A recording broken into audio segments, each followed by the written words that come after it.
Hello, જય શ્રી કૃષ્ણ બધાને. કેમ છો? બધા મજામાં જ હશો? અમે પણ મજામાં છીએ. તો જિગ્નેશ દાદાની કથા અત્યારે કોઠારિયા ચાલે છે અને હું કથામાં તો નથી જઈ શકતી, પણ આજે મારે જિગ્નેશ દાદાને આજે એમને મળવાનું રાખ્યું હતું કે જે લોકોને ઠાકોરજીના દર્શન કરવા મળવા હોય તો એમના ઉતારે 5:30 થી 6:30નો ટાઈમ હતો મળવા જવાનું. તો મને એમ થયું, થોડીક આશા હતી કે ના, આજ મારે ઠાકોરજીના દર્શન તો થશે, હું ત્યાં તો નથી જઈ શકતી. પણ મેં સંજયને વાત કરી તો કેવો મારે આજે જ 5 વાગે ઓફિસમાં મિટિંગ છે ને મિટિંગમાં જવું જરૂરી છે, તો હવે કેમ કરવું? તો મને થોડુંક આમ ઘડીક ઉદાસ થઈ ગઈ કે આ જવાશે કે નહીં જવાય, હવે કેમ જઈશ.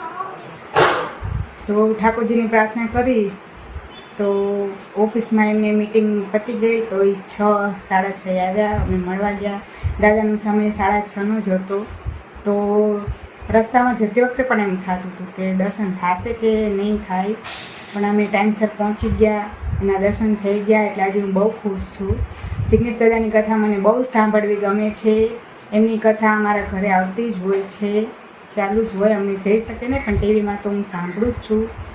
અને તમને લોકોને એમની કથા ગમે છે કે નહીં કમેન્ટમાં કહેજો. અને એમને મળ્યા એમનો વિડીયોની ફોટા અમે આગળ શેર કરશું. રાધે રાધે.